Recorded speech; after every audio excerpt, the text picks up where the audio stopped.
Well, hello, it's nice to see so many of you here this evening. I think there's about 400 of you. When I came to this place in 1980, there were more of you than there were total staff and students in the whole place. This building wasn't here, the whole place was a greenfield site.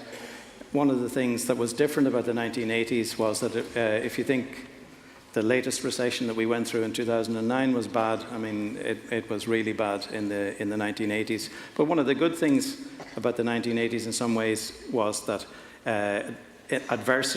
adversity breeds adaptability and breeds innovation. And that's something maybe that we're lacking these days. And some of the things that I basically wanted to talk about were what's happening in terms of product innovation within the high-tech sector. Many of you maybe are familiar with things like web-based social media platforms and so on. We're focused as now a division of Intel on embedded devices, and in fact that's where all of the action is happening.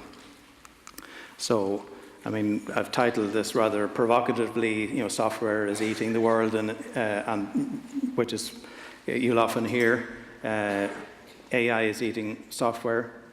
And in fact, if you look at a lot of the product innovation and service innovation that's out there, even things like Google Search now is based on AI, and hardware, in fact, is eating AI, and they're in the way that it's let's say, in order to make this kind of embeddable technology that you can have in everyday products, you need to reduce it to hardware. Otherwise, it just costs too much and dissipates too much power. So, one of the things as an entrepreneur, I think, that I learned is that you can always make more money. You can't make more time. So I think you need to think carefully when you have an idea for a product or a service. Is this really something that you want to devote 5+ years of your life to? I went back to do my PhD in Trinity College, having done my undergrad here when I was 41, and that was in 2003. And basically, we're still working on developing the same technology now in 2019. So it's a long haul, and it comes with lots of bumps and so on the road, and you have to be prepared for that and think carefully. One of the things that you can't do as an entrepreneur is imagine all of the things that can come and hit you from all sides. I think one of the things that I find quite useful is the motto of the American Marines, which kind of paraphrases Darwin. Only the most adaptable survive. It's, improvise, adapt, overcome, and this is really central to staying in business for the long haul, particularly if you're in the technology sphere. It's absolutely fundamental that you don't get too attached to the idea. When we raised VC for the first time, I think it was just before the shutters came down in October 2009 in the latest financial crisis. Our VC said to us, whatever you think whatever you've told us now, that's not what you're going to end up doing. And in fact, they were very right. You need to absolutely find a customer who cares. So we went out to the market, and I'm showing Broome Bridge here. I don't know how many of you are familiar with Broome Bridge. It's along the train line, and you can get the Lewis from there into town. But the Dunsink Observatory is out past that, just after the M50 turnoff. And William Rowan Hamilton in the mid-1800s basically was walking along there when he got the inspiration for the quaternion. And quaternions are anybody who's played 3D games. I presume some of you might have done that. Yes, it's basically all enabled by quaternions as a mathematical construct. And essentially, we started off initially. Our business idea was to bring game physics, which at the time was in all the AAA games, let's say in 2003, 2004, 2005, was something that was in all the desktop and, let's say, console games, but it hadn't appeared in mobile platforms yet. And myself and my co-founder Sean felt that, let's say, I'd been working on multi-core processors for my PhD. This was before Intel and other people had really brought them to market, and we felt, yeah, this looks like it could be an initial go-to-market application. We were wrong. We basically went down the road of, the standard kind of, it's almost an industry parody or cliche that you do the beer mat drawing, and this wasn't done deliberately. It was done in the porterhouse down in Glasnevin, close to where I live, and I sketched out the architecture. Eventually that architecture became a product brief, and we went out and started talking to customers, and the customers like LG and Samsung and people like that, who at the time were making feature phones, they'd just been hit, let's say in 2007, by the iPhone, and they were all struggling as to how to react. If you had one of these flip phones like the Razor or so on that were around at the time, the question was how could you duplicate the look and feel of the likes of Apple's iPhone. So they weren't too enamored with that feature, but they said, yeah, but it still looks like an interesting architecture. Can you do video? So that kind of inspired us to go back and see what we could do to repurpose our architecture to support video, and kind of the rest is history from that point. Another important thing is that when investors look at you and look at your company, and this doesn't matter at what stage, once you've got professional investors involved, whether they're angels or otherwise, they're going to look at the team more than the idea. So they'll get the measure of you and the team, and they'll see, well, forget about what these people are saying. Do they look capable? Do they look like they can adapt and overcome and survive in the marketplace? If you look that way, if you can convince them that you are that way, you'll survive and prosper. If not, you'll end up as an evolutionary dead end. Movidius is probably, we exited to Intel in 2016. The company has pretty much, or the team here in Ireland has pretty much doubled in size since then. Out of Leixlip, we're over 200 people and 300 people in terms of the group worldwide. We have, major customers. But one of the things you don't hear too much about is that actually most of the team was actually from DCU. It wasn't a DCU spin-out, but myself, Val Murishan, Fergal, Brendan, John Burke, our CFO, and a couple of the other key technical people were all DCU graduates. And maybe you will or maybe you won't have noticed, but there haven't been very many spin-outs from DCU, and it's kind of, I always find it slightly disappointing, but maybe DCU's moment has come, and maybe some of you people, if you can ally yourself with the technologists who are in here, maybe you can bring the next generation of startups to the market, and hopefully grow to national and international scale, and who knows, even some of you might become the world major players on a worldwide stage.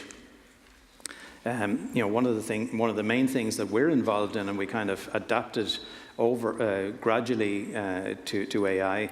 AI went through several kind of phases. The first phase would have been back in 1959 or so, right about when the first transistor, solid-state transistor, was invented by Shockley. And in fact, Shockley was one of the people who was involved in setting up what has become Silicon Valley. But what's not maybe so well known is that their initial go-to-market product wasn't semiconductors. It was a thing called the perceptron. It was essentially AI. And what that was inspired by and kind of fueled by was surveillance photography. During the Second World War, and the British had been using stereophotography to try on fast-flying planes. They flew over the north of Germany and Holland and the north of Poland, trying to find V2 rocket sites that were launching rockets and basically decimating London. So one of the ways they did this was they had stereo viewers. You put on a stereo viewer on your over your eyes, a bit like the kind of Carnival 3D games, and you would use that to basically, you would have some parallax, and you could basically see where there were things sticking up that looked like rocket shaped. And I guess 1959 was right in the middle of the Cold War, so perceptrons were really sold to the American Defense Department as a way of kind of automating finding Russian military sites, and I suppose predominantly for intercontinental ballistic missiles. So there's always a kind of a driver, but again, a bit in a kind of Darwinian fashion, the whole AI thing went to sleep, multiple times. Probably the most, before the current phase, the most recent time would have been the 1980s.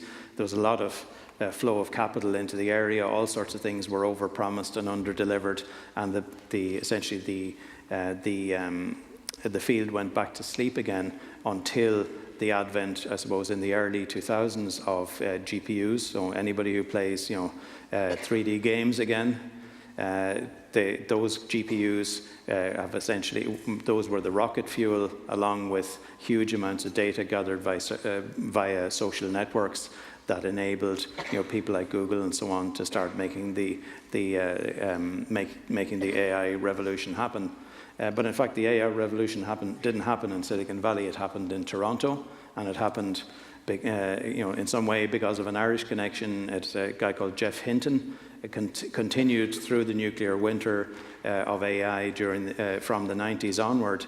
They were himself and Jan LeCun, who would be two of the best-known practitioners in the field, were almost laughed at every conference that they went to for insisting on this stuff. But they and their graduate students essentially in 2012 produced about a 20% improvement in terms of the accuracy with which you could detect objects and faces. And 20% is huge. I mean, it turns something from being a usable product or service, or an unusable product or service, into something that has legs and something that customers will ultimately pay for.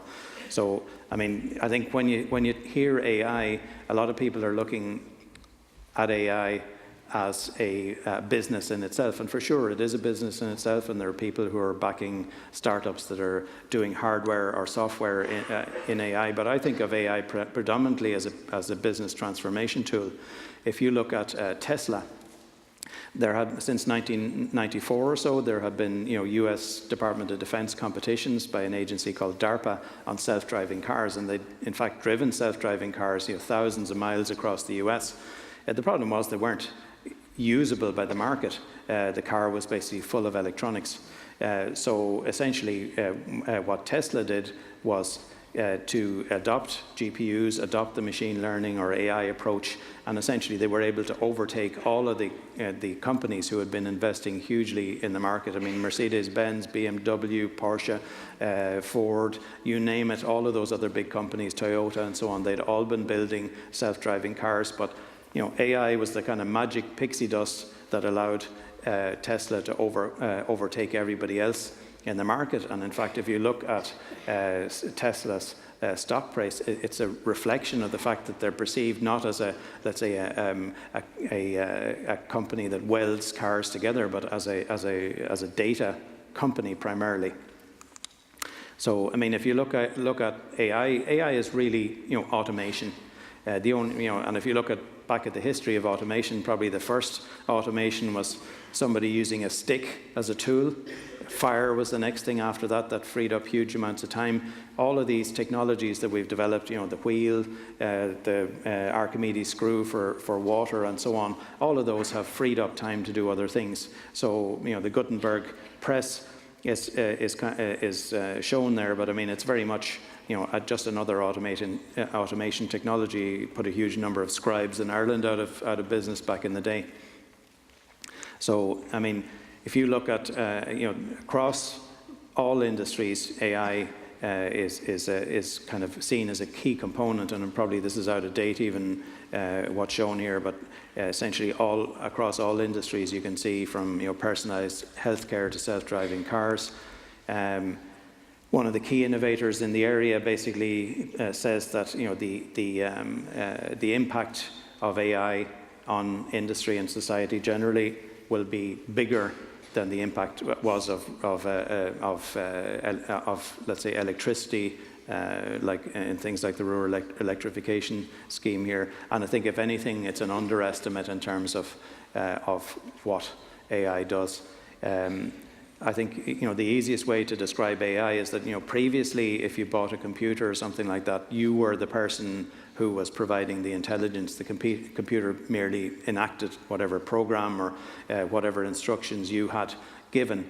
What's different now is that essentially, to some extent, you can bottle up human experience. You can manufacture it and sell many copies of it. Something that would take maybe significant levels of training for people to do as a manual or other task can now be taught, and you can basically duplicate it. So that's really the key change, I think, in terms of AI. And AI has a downside as well. And in fact, Cathy O'Neill, author of a very good book, if any of you maybe have read it, Weapons of Math Destruction, but she talks about how the bad sides of letting machines make decisions. And the reality is that there's stratification happening there. The privileged are processed by people, the poor are processed by systems. And there are numerous examples of that where let's say poor use of technology and poor forethought in terms of the implications of that technology has led to encoding of bias, often against people who are not white-skinned, and the outcomes for those people can be exceedingly poor, because you're essentially putting bias on steroids by allowing machines. There's no human factor, and the machines can often make things a hell of a lot worse. I mean, there are a number of specific examples of this. If you look at the original Microsoft Kinect in 2010, didn't recognize people with black skin.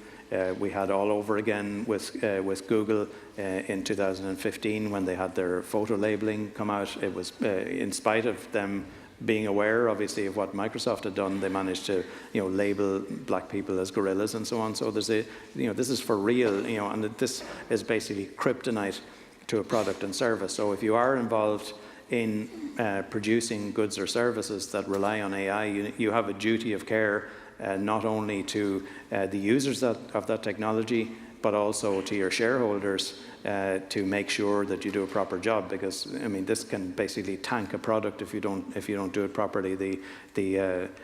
Whereas AI can amplify a bias, social media can amplify a negative perception of a product or service.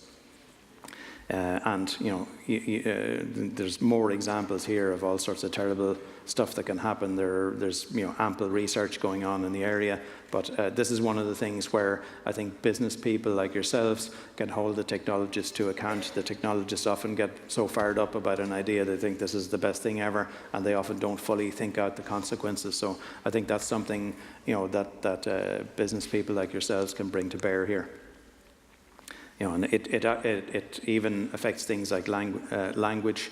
If you look at studies of that they've done of corpuses of text, things like doctor, various professions are associated with with men rather than women.